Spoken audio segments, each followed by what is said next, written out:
Welcome to Newsroom, brought to you by Insurance Brokers Alliance. And of course, this is where we talk with the panel about events in the news from far and wide. Some local, some overseas even.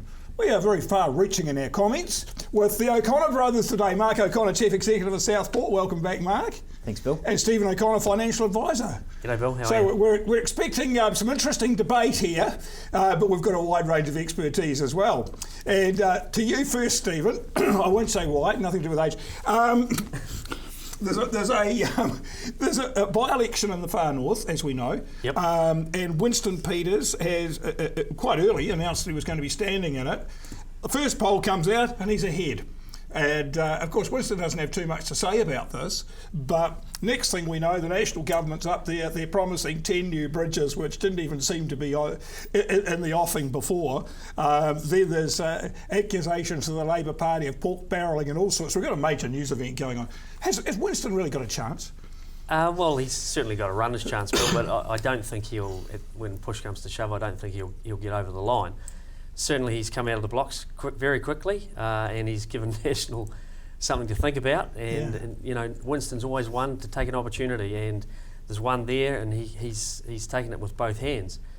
He's ahead clearly in the early polls, but it's hard to see a 9,000 majority being turned around in that electorate. It's a lot, isn't it? I mean, National's been in there for I think decades. Yes. And when the voters come to vote, it's hard to see why, given we've only had 5 months since the general election, why that's going to change. I mean, the government hasn't really done anything to harm themselves, I would have thought, between then and now. So, yes, Winston's in there, but I don't think, on the day, I don't think he'll get over the line. Right. Yeah. You mean when they actually turn up at the polling place, it might be a different story. How do you feel about it, Mark? I'm not a fan of Winston at all, Bill. I heard on the radio this morning that he's just turned 70. Today's his birthday. Oh, okay. So good luck to him. But as far as I'm concerned, he's just a spoiler in the political system. He offers no real value. The only thing he's ever done positive in the New Zealand landscape was when he was briefly racing minister, and he threw a bit of money in the pot to stimulate racing, which I'm all for. So no, not a prospect I'd like to see happen, Bill, at all. It seems that National's unashamedly pumping money into Northland, 10 new bridges to replace the one-way bridges. It's actually, the accusations of pork barrelling really do have some substance, don't they? Apparently those infrastructure improvements were in the system, but look, it's no different to an election year campaign where things get brought forward and promoted to ensure that voters' attention is taken. So look, I wouldn't read too much into that. It's obviously good for the Northland region to make sure they get a few things ticked off. I guess they'll be very happy about the whole thing. I mean, it says, just quoting the New Zealand Herald, Mr Key said National unashamedly wanted to win the by-election. He said it was standard practice to release policies during by-elections. They could not recall instances of National doing so in previous by-elections. Further announcements due this week, possibly on the rollout of rural broadband. So they are really... the bridges were not included in National's big regional roading announcement for the 2014 election. Mr Key said the party decided to put it forward last week. He dismissed Mr Peters' objections as sour grapes. We're in government, we can do things. He's in opposition and he can just yap on about things. So, there's no holds barred in this by the look of it. Well, that's a very good point there that he's made too. I mean, the fact is that Winston will go out and promise the earth, but the reality is he won't be able to. He won't have to, or be in a position to deliver it. So it doesn't matter what he promises. Right. And I agree with Mark. I think, in any election, whether it's general election, by-election, then you will see policy announcements and promises made to try and coerce voters. I mean, that's what the name of the game is, isn't it? It'll be interesting to see, just as you said, how far it goes and whether that does turn up. I mean, it would be a real turnover if 9,000 people did change their mind, obviously. Of course, then we've got clearly, Willow Jean Prime, who's the Labor candidate, she scored 16 in that poll, 16%. And Andrew Little's sort of given the nod to those Labor voters, it seems, will go and vote for Winston.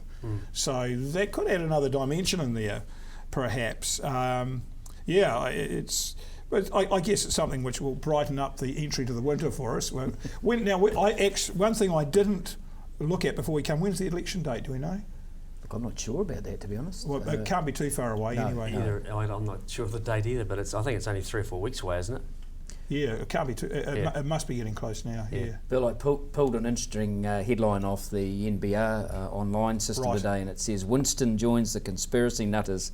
And it was actually an item by David Farrar, who's one of the journalists with NBR, and he said it actually related to the 1080 scare topic. Oh, okay, yes. He said he blocked a couple of morons on his Facebook page who claimed the 1080 poison scare was just a beat up run by the government to distract attention from the allegations about spying and so on. But he said that it seems that they've got a high profile ally, and that Winston Peters was first to fly this conspiracy theory up the flagpole by questioning the timing of the release on the 1080 information during the Northland by-election. So what he's claiming is that this has been thrown into the news and released now to get the news away from the Northland by-election. That's right. And the final comment there was, need more be said. So I think that's just indicative of how Mr. Peters works. Very interesting, very interesting. And thinking about the 1080 scare, if we regard it as being something which is genuine, it takes a pretty crazy person, Mark, to say, well, you know, because I don't like 1080 being put on animals, I'm willing to put it in children's milk. I mean, what kind of nutcase says that? Yeah, it's certainly extreme, and not only does it potentially put lives at risk, but it puts the whole New Zealand economy certainly in jeopardy. So, in a key industry like dairy, so like it's just mindless. I just can't fathom that at all. And I guess it's something we're always going to people who become just focused on one issue. We're always going to be up against this sort of thing. In other countries, it ends up with all sorts of violence, but this is bad enough in itself. Yeah. Where did it strike you, actually, Steve? Oh, the guys, whoever he is, or they are clearly crazy. I hope they catch them. And they should feed them some 1080. See how they go on that. I'm sure that's probably run through some other people's minds, but we make no comment on that. Actually, just before we go off the by-election too, the interesting aspect of that from a Southland perspective is that potentially if Winston was to get across the line, Ria Bond, the New Zealand First candidate who stood in the Invercargill electorate last year, who was the next on the list for New Zealand First, may be promoted to Parliament via the list if Winston was successful. No guarantee of that. That's up to the party, of course. But so it seems then that New Zealand First would actually end up with one more seat in Parliament if Winston gains that electorate seat. Yes. So they retain their same number of what's the word I'm looking for? List seats. They retain the same number of list seats and they add that other one on. Yes. Of course, reducing National's majority in Parliament. So not making things helpful for passing any new legislation or the list of objectives that National probably got ahead of them. Yes. Interesting. Another thing that's been in the news, of course, the fact that it's been released, I think, is it through WikiLeaks, that we've been spying on our neighbours. Is this the great revelation that it's made out to be, spying on the neighbours? Is that with binoculars or just... I think we're talking about listening into telephone conversations and internet and texts and all sorts of things here, really. Right. The 1080 contamination topic, Bill, I think that just serves to demonstrate why this type of surveillance and I guess coverage of unfavourable individuals needs to occur. So look, I think it's completely justified. It's targeted surveillance. It's not blanket surveillance. It's trying to profile individuals who could be at risk or could risk New Zealand as a nation, both from a social sense and an economic sense. So, look, any sensible country would do it, and I think well, it seems like everybody is. That's right, and I think they're targeting the Pacific, and I don't know if the resources of some of those Pacific nations are sufficient to be able to undertake that task. So I think New Zealand's been doing a bit of it to canvass the net a bit wider. So look, if you are a reasonable and honest and go about your business in a normal manner, why should you be concerned about surveillance? And perhaps the problem has been that there has been a lack of transparency about it. That there's been a reluctance to say, like Professor Hank Wolfe from Otago University's Professor of Information Science, Sir Bruce Ferguson, he's talking about here, was being disingenuous when he claimed the GCSB discarded material collected from New Zealanders. Collecting all of that and discarding some of it would mean someone would have to analyse it. He's talking about huge amounts of data and nobody's going to do that. agencies stored what they collected indefinitely in case it proved useful in future. And I think that's probably what is going on, that all this information is being collected, and that's what perhaps the protest is about, that all our information is being collected and kept just in case I suddenly turn into a terrorist, and then they'll go and look at my information. It's all there, they're not getting rid of it. It seems to me that's what people are protesting about. How do you feel about the fact that everybody's conversations and all their communications are being kept, Stephen? Well, do we trust governments? Do we know that's true? I mean, do they? I mean, I don't think they'll be collecting every little bit of information that every phone conversation, text message that everybody sends every day. I mean, how could they store that anyway? I mean, they could store it. You'd need like phenomenal amount of. Well, no, I think they've got that. I think But if they're doing that, then it's crazy. I mean, as Mark said before, I think the surveillance has got to be targeted, but it's probably, I don't know how they do it because I don't understand the way it works, but it probably picks up on keywords too. I mean, if you're in a conversation or you're sending messages or emails or whatever, and you've got keywords that come up, then it might pull that out and store that or take that away for further analysis. But again, how do you do it, and where do you draw the line if you want to protect the society? There's definitely two. I mean, there is two conflicting forces here, isn't there? There's the one that says, do we really trust governments and government officials to have a purview over everything we do and say?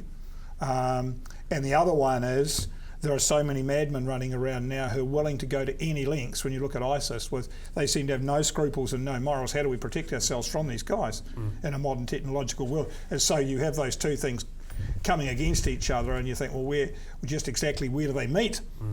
It's the Big Brother syndrome. I mean, it is definitely, and I think it is there. If we had a different style of government in New Zealand, then perhaps we should have cause for concern. But I think we're centre right, whether it's Labour or National in power. Look, it's pretty moderate sort of governance of the country. So, this point has been made by several people. Yeah, I think there's always an uncomfortable feeling though when you know that everything you say and do and communicate is being listened to by somebody else. Well, not everything. There's not microphones in the house yet. It could be. Well, I don't know. Like a person of interest. That's right. I can remember back in the bad old days when certain people reckon that you were being watched through your television set. Yeah. Sorry, we can't see you. Yeah. So it's probably good the debate is being had. And, the interesting thing to me is that the information is out there and the debate is being had. If we knew nothing about it and the debate wasn't being had and nobody was worried, that would actually be more serious. Yeah. Well, I think the debate that was had a couple of years ago, I think that's improved the overall the overall transparency and the accountability. So I think we need to be less worried or concerned than perhaps we were in the past. But I still think you can't get away from it if you want a safe society. Yeah. It seems to me too that there's a certain amount of the surveillance has always gone on in the past. Now, because it's electronic, more people know about it, and there's more people like Edward Snowden who can take all of that. I mean, back in, say, post-World War II, when the whole world was basically shut down, and all kinds of spy activities going on and whatnot, the data was not held electronically. It was in massive files. It could never have been shared. Whereas Snowden basically took the whole lot on a hard drive and was able to disperse it. I think it's just always been announced in another form, and that's why we know about it, which is another interesting aspect to it, really. And it wasn't captured electronically either. No, it wasn't captured. Communication's so different now in the modern world. So exactly. Yeah. And I always wonder what's Snowden trying to do. I mean, where's he coming from? What's his angle? Yeah. What's he on about? I mean, there's got to be something there that. I think he was genuinely concerned about the situation in America, where it seems like there was stuff which was a little bit untoward, like, for example, the Senate committee investigating that kind of thing had their computers bugged. This is the Senate committee, and the Senate is held in very high regard in the States. It might have been Senator Feinstein or one of them. Then they had their computers investigated or bugged or hacked by the people whom they were investigating. Now, that doesn't go down well at all in the American psyche. And so I think it was sort of part and parcel of that. There need to be more truth out there. Yeah, right. So And of course, whatever happens there, we're linked into that system. It's unescapable, really. Yeah. And National certainly brought us closer to that. I don't know if I'm kind of feeling if there'd been a Labor government, people are saying, well, National's done it, but I stopped and thought, well, maybe if there'd been a Labor government, it might have happened then as well. You can't really, I think, just pin it on one, because I haven't heard Labor saying, oh, if we'd been in power, we wouldn't have done that. I have heard the Greens say it, but not Labor. I think to have the relationships with a wide range of trading partners, there's certain cooperation, certain obligations have to be met, and I think the sharing of terrorism and surveillance of potential terrorism targets is one of those. Yeah. Let's talk about, we're talking about the government, let's talk about money here for a minute. This is one for you, Mark. John Key said the rate of inflation is too... Stephen, sorry. How can I do that? My apologies. Right, Stephen. The rate of inflation is too low. Is it? What do you think it's too low? We're down to 0.8%. Yes, it is too low, and it's going to get lower. And when I say it's too low, you want a little bit of inflation because it helps generate growth, and people's wages go up and they spend more, and the tax take goes up. And I think we've seen Mr. Key come out this week and sort of give a little bit of a steer to the Reserve Bank Governor. Is that usual?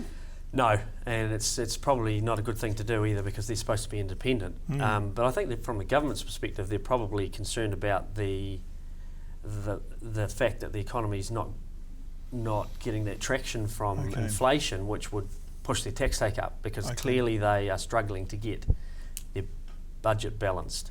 And you've seen that too with this talk about ACC levies and the fact that they should be cut, and probably the reluctance there is about budget balancing as well. So inflation is very low at the moment, and we'll get it slightly lower too because of the drop in the oil prices. Graham Wheeler is talking about we could go into deflation, that it could be a negative period during 2015. Yeah, but that's purely driven by the oil prices, and so it's only temporary, and that'll just wash through in 12 months. Sock, was there a release in the last 24, 48 hours saying that the government surplus predictions now are looking more favourable, and they may get into positive territory more rapidly than they expected? Did you see that? No. I thought I did pick that up in the last couple of days. Oh, that's interesting. Yeah. No, I haven't seen that. Yeah.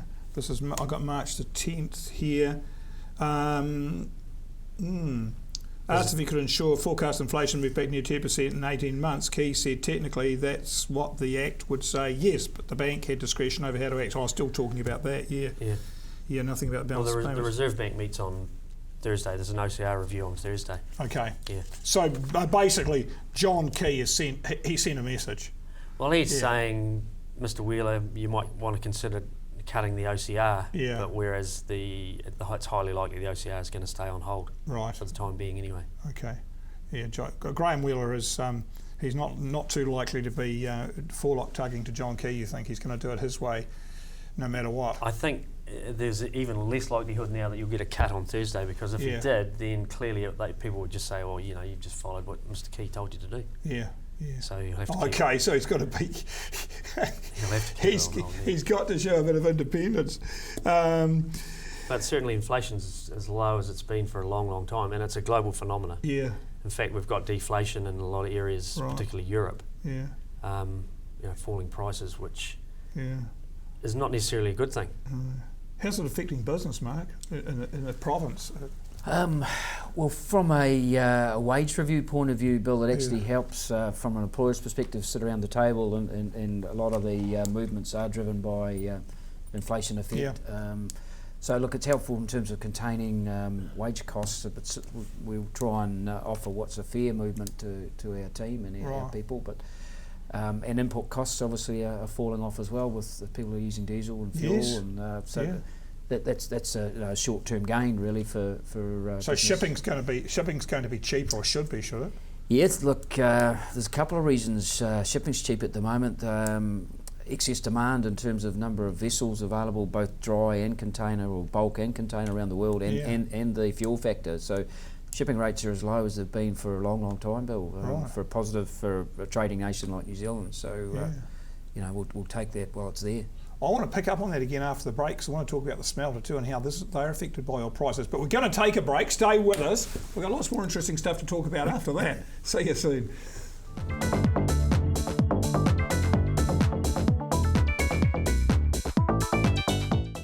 Welcome back to Newsroom with Mark O'Connor and Stephen O'Connor on the panel. We were talking just before the break about the effect of the sort of lack of inflation on things like wages and shipping with oil prices going down. The smelter's been looking sort of a lot more, well, let's say sound lately and paying a profit, Mark. Yes, a couple of, or probably three factors that are influencing that, Bill. A bit of weakness in the exchange rate, which is assisting in the right direction. The international demand for aluminium's picked up, and the commodity price is driven higher, and they source a premium for the higher purity product that they generate, and that's also lifted the premium element of the price. So that's favourable. Medium-term prospect for more use of aluminium product in car manufacturing, so a positive signal as well. So that 3 to 4 year time horizon is actually looking quite encouraging. Rio Tinto came out with their company-wide profit announcement and gave the aluminium division a positive tick more recently. So it's starting to add a bit more to the pot, and of course their other divisions, iron ore and so on, are not trading so well, so aluminium's coming up the ladder. They might be happy that it didn't sell after all. Yes, well that's quite possible. The NZAS management have got some decisions to make over the next 12 or 15 months about supply of electricity as an energy source, and Meridian is taking back part of the take or pay component that they've previously provided up to this point. And NZAS has to shop around and find an alternative supply for that energy. Right. So that's going to be interesting, just how they approach that and what sort of rate they pick that up at. Interesting. And with the oil prices falling, of course, it means that power generation around the world is going to be getting cheaper, because there's a lot of power generated by oil. Yeah, look, I don't have a good handle on that. Obviously, coal-fired generation for electricity is probably being dampened in recent years, and I'm not sure there's a high proportion of electricity generated for specific manufacture of aluminium. But look, I'm no expert in that area, Bill, to be honest. And one thing we do know, Stephen, that petrol prices are falling. The US has got a surplus of oil. They've been fracking away over there to their heart's content, and producing oil in quantities hitherto unseen. In fact, I read somewhere that the amount of oil which is available from oil sands and shale in the United States, or maybe in the North American continent, is several times larger, definitely larger anyway, than all of the original Arabian oil reserves. Now, we're talking an enormous amount of oil here. So there's really, with this kind of activity going on, are we going to be thinking about any sort of rise back to those high oil prices that we've seen anytime soon in the future, do you think? It's hard to see that in the near term, Bill. Fracking's certainly been a game changer in the US, and it's mainly gas that they've been getting, but there's certainly a substantial amount of oil as well. Right. And of course, there's been a lot of substitution going on between utilising of gas instead of petrol. Yes. So it's all helping, and I can't see that petrol price or that oil price rising significantly, in the next 12 months or so. Anyway. Yes. It's interesting, and of course that's what they're saying in the United States now, that they've become quite a bit more environmentally friendly, that their greenhouse gas emissions have gone down because they're using more gas and less coal. Yep. Like you said, and so the whole sort of the ogre of falling oil prices has seemed to have had an effect, or more availability of hydrocarbons anyway, seems to have had an effect that nobody could have perhaps forecast. We would have thought, well, maybe the price goes down, we burn more, there's more greenhouse emissions. For the United States, their greenhouse emissions have fallen. Well, technology is constantly changing and enhancing everything we do, and that includes the use of energy and industrial production as well. And it's only probably 3 or 4 years ago where people, or the forecasters, were saying that the world's going to run out of oil, and now we're saying we've got too much. Yeah. So you never believe forecasts, because generally they turn out to be. We can't see what you can't see. Yes. Going into the future. Right. I believe a wide range of those larger oil companies around the globe have cut back on some of their development projects too, Bill. Like and deep sea drilling? Yeah, potentially. Yep. Just a whole range of projects and cutting costs and laying off staff and just because of the different operating conditions. So it is having an effect in that industry. Yeah. Interesting. And oil, as we know, is a major part of the world economy, isn't it? Like we were saying before. Yeah. And so we're going to see the reflection on all sorts of things. Yeah. So there will be a slowdown effect in certain parts of the economy. It's not all positive in terms of a lower. But it's far more positive than it is. There's far more positives than there is negatives in terms of that. And it's been the same in the last few years too with other resources. You know, the prices have fallen substantially, iron ore and other things. It's gone down, hasn't it? But we've seen some of the producers in Rio would be one, and BHP in Australia who are big global players. They've just got more efficient, better use of technology, and so they're driving their costs down and still able to make money even on the lower prices. So the whole everything's sort of really interesting. I mean that's a valid point, and it's one of the factors I forgot to omit from the NZAS comment, Bill, that the NZAS team here at TY Aluminium Smelter have worked really hard to drive their costs down to be able to continue to operate in that low international commodity price environment, and that's part of the reason why they're still here today. And as the price hopefully lifts going forward, then they can take advantage of that. Well, it's sort of an extra breath of oxygen for Southland, the Southland economy, really, isn't it? Like we would be in pretty dire straits if an industry of that size pulled the shutters down. Substantial contributor not only to our regional economy in Southland but the whole national economy. Absolutely. Well, I mean, it's a plant that converts a natural resource for us, which is hydroelectricity, into overseas exchange, full stop. Correct. In the form of aluminium ingots. And I don't know whether a lot of people actually realise that. While we're talking about money, there was an item in the news this week which says the Reserve Bank is stepping up preparations to restrict lending to residential property investors.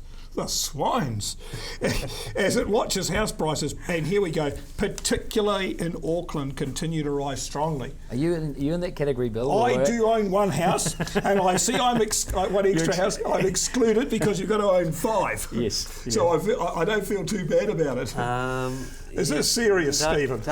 Just don't be too confident yet, because the original proposal they put out, they were going to define a property investor as someone who owned 5 or more houses. Okay. But they've backed off on that because I think there's a few parties didn't like that. So now they're saying that they will treat residential property loans that are for investment as a different category and require banks to hold more capital against those loans. Hence, they will have to price them slightly higher. So it could be all, and the way they're going to define it, and this is why they're going out for consultation, they might say that any loan that is linked to a property that generates rent is in that category. Right. For example. So that would catch anybody, whether they owned only one extra property. If they were generating rent off it, it would be designated as an investment property as opposed to just a residential property. So holiday homes could be caught in that net as well. Oh, yeah. They could be potentially generating rent from them, But that's what they're going out to on consultation at the moment as to how they define an investment property loan as opposed to just a residential property loan. And the consultation's out there, obviously. Yeah, but it has got some wide-ranging implications. The driver being the Auckland property market. Yeah, well, they're trying to get extra levers to contain the housing market without using interest rates. Yeah. Because clearly they can't increase interest rates at the moment because the Prime Minister's telling them to decrease them, not increase them. Exactly. So they need other levers or other mechanisms to try and restrain the property market. A few geographic boundaries could help too. And of course, the biggest lever is, of course, build more properties. Yes. Build more houses. That'll solve the issue, but that's a long-term solution. I mean, does this thing have to be applied nationwide?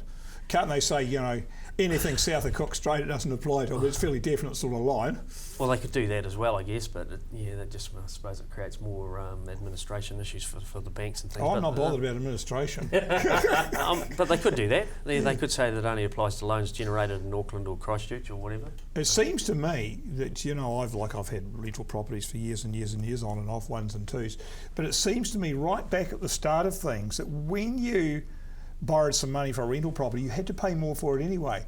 I just seem to recall that because it was a commercial property, slightly more, it wasn't much, 0.5% or something. But it was as a business loan. I seem to recall that, and as we moved ahead, there was a question in my own mind, which I actually didn't ever bring up with the bank for obvious reasons, that the interest rates seem to be the same across the board. I mean, you wouldn't mention it, would you? But that was the understanding I had 25 years ago.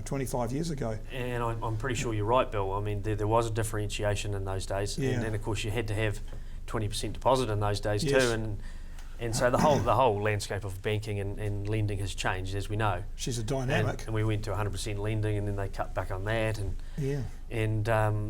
we do treat investment properties the same as we do residential, because it's the same asset the bank's lending against, and so they're not particularly worried because it's bricks and mortar. Yep.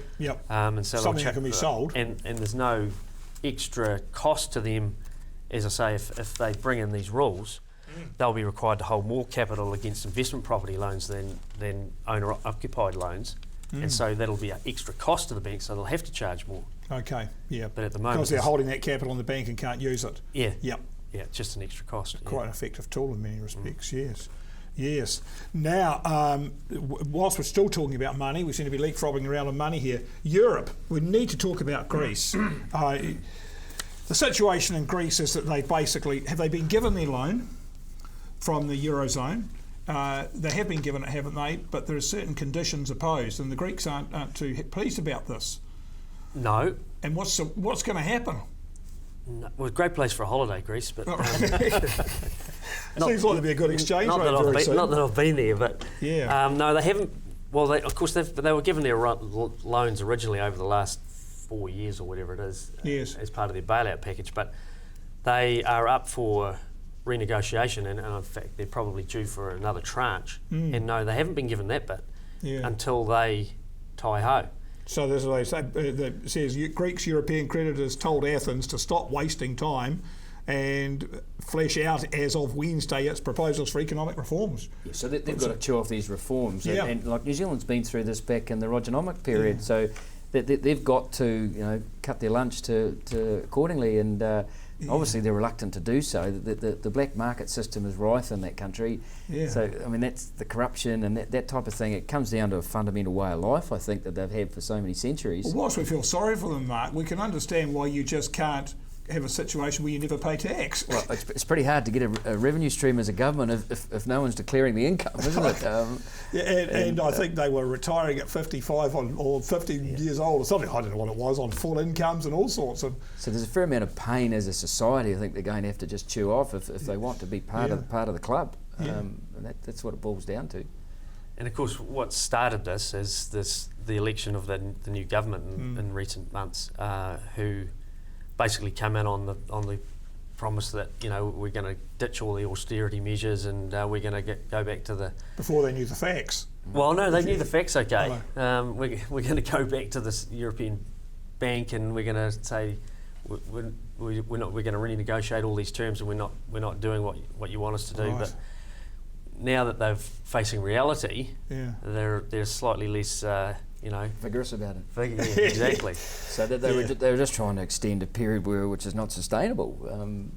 So the reality is that unless they play ball, they'll drop them out. They'll let them drop out of the Eurozone because it's not a big deal now. It's going to. They would lose all the money that was owed to them, wouldn't they? Yeah. $200 billion. Potentially, yeah. But I mean, at the end of the day, that's just another drop in the ocean for them, really. 4 or 5 years ago, it would have created severe disruption to the euro if they dropped out. But now I think they're ready for, what are they calling it? Grexit. Yeah, they're ready for a Grexit if they need to. Oh, a Grexit. Yeah, Greek exit. Yeah. There might be some cheap Greek land up on the market if that actually happens. Yeah. I noticed in that media item, Bill, that they said they were training up a whole lot of non-professional inspectors, such as students, housewives, tourists, to crack down on the tax evasion. So that's an interesting ploy. Yeah. Non-professionals. That's so people who didn't look like tax inspectors, obviously, and they could go undercover and dive in all these guys who weren't declaring their income. Grannies with a laptop on their sewing bag. That's right. Yeah. Goodness me. Well, it must be pretty bad. I mean, to put the country it's been going on for a long time. They got short of money. They borrowed money to cover what had been happening for a long time. And to be fair, the clowns in the Eurozone loaned it to them. I mean, I guess because they're a nation. I mean, banks don't normally loan to people who have very bad credit risks and can be obviously seen to be so. So the fault's not all with Greece, really, is it? No, well, yes and no. What do you do? I suppose they might have been following a set of rules that applies to every country, but you kind of wonder why it went ahead in the first place. They'd be better off to drop out of the euro anyway, because they'd rectify the situation far quicker. They would, You think so? It would fix itself much quicker. Because in actual fact, there'd be no question, no more debate. There's certain things that they would lose. They'd lose credit or whatever it is, and a whole lot of stuff would go west and just start again, really. Well, they'd go back to their own currency, which would be worth sixpence, and just have to rebuild. Yeah. Well, countries have done it before. Yeah, Germany did, and now they're one of the wealthiest countries in the world. So I guess it's an option, really, isn't it? Yeah. Interesting. The last thing we're going to talk about, we've got some time left in this session, the last thing we're going to talk about to do with money is to come home again and see what we think about Parliament passing legislation against cutting their own pay. Now, I could be cynical and say here, Mark, that John Key was courting popularity here, but I mean, it couldn't go on, could it? Or the way the pay was being set there? Certainly the way the authority that was setting the movement in remuneration, they were so far out of step with what current adjustments to salary and wage packages are. I think he just felt that this was ludicrous and bizarre. Yeah. Where'd these guys come from? Yeah, they hit the wrong number in the calculator or something, and he said, just look, we can't accept it, and pitched a much more moderate level, which was consistent more with the market. So I don't think he was trying to curry excess favour. I just think he said, we've got the wrong answer here. We need to adjust it back to a more realistic number. I think the nation would have been looking for blood. Otherwise, I know everybody I spoke to just said, this is just absolute. Yeah. Well, actually, what they said it's absolutely typical. Snouts in the trough, politicians, rah. Yeah. So the question is, of course, now they're going to have to do something and change the authority or change the mechanism so it doesn't happen again. Yeah. Well, they're proposing that. Yes. Yeah, they're going to use the quarterly employment survey, yep. which is how the national super is adjusted, and they're going to take out the component that relates to public sector pay. Okay. And use the average increase of that, yep. and adjust the MP salaries accordingly. They're starting off on a pretty good pace, though. Yeah. Like they've got a few steps ahead. Yeah, exactly. They used to have the same salary as a base salary as a secondary school teacher. I'm afraid that doesn't happen anymore, unfortunately. So that is the last. Actually, I did note. Yeah. That when they came out with this, that there was a wee bit of reticence from some of the public service leaders saying, because they'll be thinking now, okay, so if the government's pulling back on theirs, then we can hardly come out and ratchet it up and ask for much more. Most of them are doing pretty well anyway. Yeah. My feeling about some of those guys is they're overpaid compared to the chief executive of a corporation who basically carries on their shoulders whether the thing makes a profit or loss, and whether the shareholders flock in their droves or abandon them wholesale. I have difficulty matching those two roles sometimes, but however, we're going to take another break. When we come back, it'll be topics of interest, so stick with us. We'll see you shortly.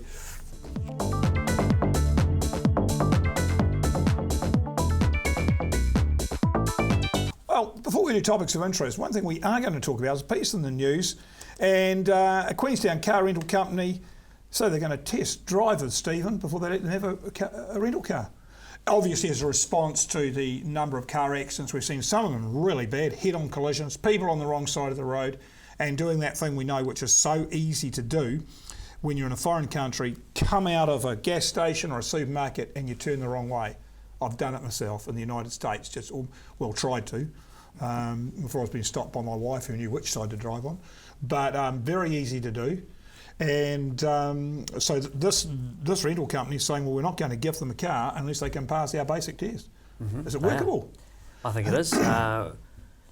Why hire rentals, isn't it? Why hire rentals? Yep, why hire rentals? Greg Wensley. Yep, so I think it's a good initiative. They've developed an app which has got 8 simple questions. Mm-hmm. If the applicants, they're not going to test everybody. It's just for the foreign renters.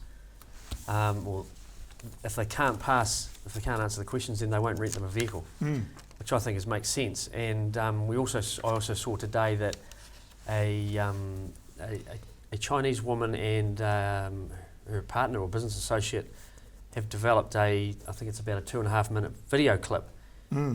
This lady has lived in New Zealand for a few years. She's driven here, she's driven in China. It's in Chinese, the video clip, with English subtitles. And I went and had a look at it. It's a very good 2.5 succinct little clip. Yep. And it would make sense if the rental companies want to use the app, then show them the video and then give them the test, and if they can't pass it after watching that video, then I would think they shouldn't be hired a vehicle anyway. But I think it's a great initiative, and if other rental companies follow, then you'll get some decent sort of consistency of who gets what. Because I'd have to admit, doing quite a little bit of driving in Central Otago over the holiday period and getting up there and riding my bike, I am very, very cautious now, and you take extra care when you are up there. Well, I think if you're going to be driving from Kingston to Queenstown, you wait till a bus goes by or a truck and you follow that. Get behind it, a shield. Well, literally, because nothing's going to come around the corner and run into you. And they are those bigger vehicles are easy to see for approaching traffic, and so they're less likely to hit them as well, but it's pretty serious. A friend of mine who's retired, but he has been seeing members of parliament and whatnot and suggesting that some drivers from some places should be made to sit down at a program driving machine where hazards pop up. Excuse me, like for example, turning onto the highway or a car coming towards them, these hazards pop up, various things, and see how they respond. If you can't respond properly, you don't get the car, which is perhaps a more intense angle to what Greg Wensley is proposing. Mark, how do you feel about this? Well, I picked up an item on Mike Hoskins' evening show, Bill. He was basically saying that whilst there's been a flurry of high-profile accidents recently involving foreign drivers, that the actual number over a 10-year period is static, and the tourism numbers have actually risen quite significantly. So as a percentage of actual foreign drivers on the road, the number would have fallen. Yep. So we just need to be careful that we don't overreact to more recent events. I accept that it's probably that there's absolutely no downside of putting some constructive extra training and extra tuition in a step before you hire a vehicle. But we shouldn't get to the point where we're disenfranchising or turning these people away. And how much does it cost for to go through on the highways and put some extra arrows on the road, some extra keep left signs?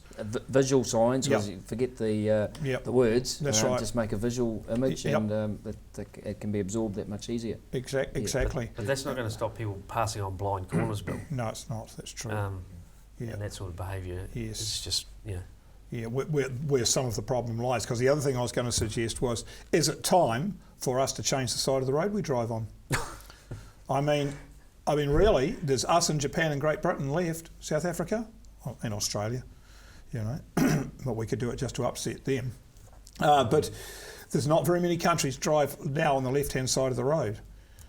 Is it to Brazil? I don't know, but the majority of the world drives on the other side. I mean, they changed over in some European countries overnight. we need to be prepared for a whole host of collisions for about a 5-year period, Bill, and during that transition time. But I think the panel readers would be into that. Well, you've got to buy shares in one of those. The other big problem is that all our cars do come from Japan. A lot of them do. Second-hand imports, etc., etc. That would cause a problem. But just thinking about where do our tourists come from? And they come from countries where they drive on the other side of the road. Yeah. The Brits are pretty stubborn, but I just wait for the day when they change over too, to match Europe. I think when they go, we've got to seriously look at it. Yeah, probably fair point. Yeah, but in the meantime, there is quite a lot we can do. The one about, I think, I don't know what you do about that overtaking on the double yellow lines. Well, even some Kiwis do that, don't they? Pretty crazy stuff. Right, Mark, talk to us about an article that you've bought, which I found absolutely fascinating, by Ponzi Rush, I can't say the word, headed, "Do Parents Nurture Narcissists by Pouring on the Praise?" Yeah, my wife's a teacher. My wife's a teacher, Bill, like yourself, and so I'm the balancing factor in my household. I believe that. I think there's some middle ground in terms of encouraging and acknowledging your kids and what they achieve and how they go about things. It's not always the result; it's the effort they put in. Right. But there is a certain type of parent out there who, as you say, pours the praise on, overvalues the child. Everything's correct. They get to a point where they're living in a false sense of what they're about, and that they feel they're more important than they actually are, and then you've lost a key thing in progressing through your life, and that's empathy. You've got to have empathy with another person and understand where you are relative to them, and really just treat yourself as an equal and not someone who's an outlier and an important person. So I'm a great fan of this topic. I think it's got a lot of value, and absolutely. I think we should be taking heed of what it's really trying to tell us. And if you go to the article, it says find your own parental overvaluation score here. Maybe it's more of a problem than in America than it is here, but I guess they're making a point. Yeah, look, and it's not about not trying to cultivate self-esteem in a child, because again, research has found that self-esteem, people with good levels of self-esteem have much less anxiety, but it's building that ego above a level that's healthy. So look, I think it was an interesting angle to come from, and it's sending the right message to your child without sugarcoating it and overdoing it. Right, and if you'd like to read that article, just Google "Do Parents Nurture Narcissists?" I'm sure it'll come up. It's actually quite interesting reading. I'm going to go to you, Stephen, before we go back to Mark. On that topipic? Not on that topic, no. Okay. On your topic of interest. Unless you got something to say about this, of course. I just totally agree that self-confidence is an extremely important component to instill in your children, but it's more about providing a safe and loving environment than telling them they're the best thing since sliced bread or anything like that, or pushing them into academic achievement, because academic achievement, while it has its place, it's not the be-all and end-all. So, yeah, I agree with a lot of that. Wow. Topics of interest, I've come up with 2 or 3, but and so I'll just mention them briefly. Air New Zealand have binned their automatic travel insurance after a warning from the Commerce Commission. Yes. Right. So normally that was compulsory, sort of. Wasn't compulsory, but when you booked online, of course, you came up with travel insurance was included, and you had to untick it. So if you forgot to untick it, as you do with a lot of software, you bought it, but the Commerce Commission said no, you shouldn't be doing that, so they've binned that. Of course, Apple launched their watch this week. Oh yes. So that'll be a fancy thing, and no doubt there'll be a few people lining up for that, but it's not going to be launched in New Zealand for quite a few months yet, so people will have to wait. But I was interested in the range of prices too, like from about a couple of thousand to about 40,000, because you can get them in gold and platinum and goodness knows what. So you'll be aiming for more of a mid-range of 20 grand. I'll be aiming for not even bothering with an iWatch. Thank you very much. I'm quite happy with my iPhone. You can wait till you can get a copy from another place in the world somewhere that looks exactly like it. I did read they're codependent to have it. You needed a smartphone to make use of the watch. So do you? Right. So it's the old story with Apple trying to tie you in there and make sure you've got... And then you need an Apple computer to make use of it. Every step of the way. So. I like it. And I'm not sure that, when you're looking at the TAB website on your watch, I don't think it would be, you couldn't see it very well. Oh right, it's not enough room for a horse. Which was my last thing that I just wanted to throw out quickly was it was very sad. It was very sad to see the loss of a Dormee to the racing circuit at the weekend. A Dormee's New Zealand's greatest mare, right? World record holder for a mile and for 2 miles. She broke her sesamoid bone in the Auckland Cup on Friday night, and has been retired. But she won't be racing. Will she be breeding? She'll be breeding flat out. Okay. Yeah. Maybe it should be worth more doing that if I know anything about the racing industry, and I don't know much, but know how the money operates. Yeah. Oh, that's interesting. Yeah. How old was she? 5. 5-year-old. Well, that's not old for a racehorse. No, not at all. No. Goodness me. Yeah. Mark, you've got something else to share with us, I believe. Yes, Solid Energy's financial position's bubbling again to the surface. I saw that in the news. And just thought worthy of comment. They've got about $320 million of debt. The government's making a statement to say, look, we've assisted you to this point in time. You've really got to stand on your own feet now. Yep. Sort out a way forward with your funders, the banks who've lent money to the Can company. they really say that, though? Well, the company's got 688 employees, and the problem the company faces is that it's probably got some profitable domestic activity, but the international coal prices plummeted so severely now they just can't sell the stuff that they dig out of the ground for a margin. I did read that they've cut costs and been working hard on that, right.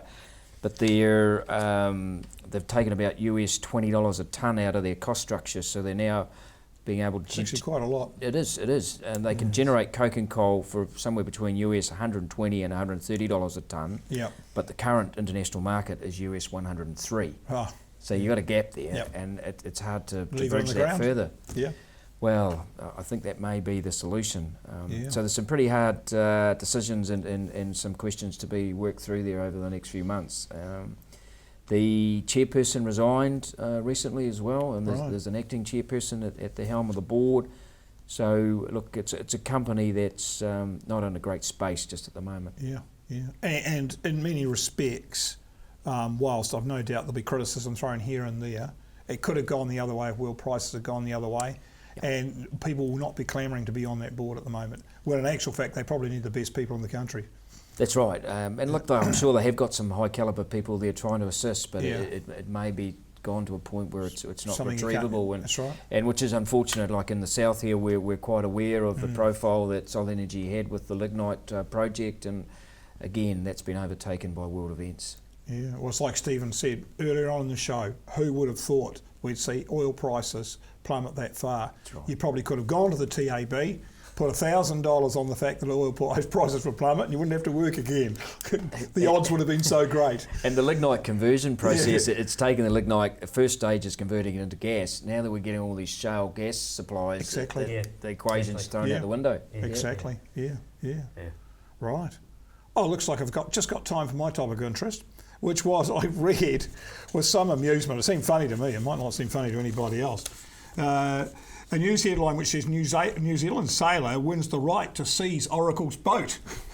Now we're talking about America's Cup boat here, dated 9th of March, and it seems like he's saying that he's suing them for $34,000.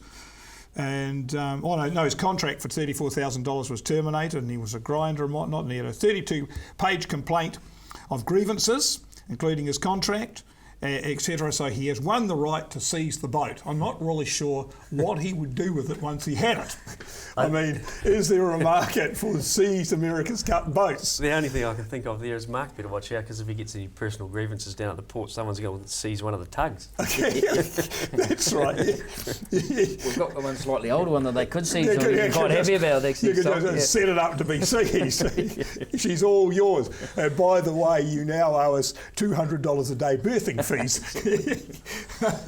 Bill, you were going to touch on that date of the by-election? Thank you for that, Mark. Yes, we did say earlier in the show that we'd find out for you when that Northland by-election was, and indeed we found out it's on the 28th of March. Thank you for Tom Conroy for saying that.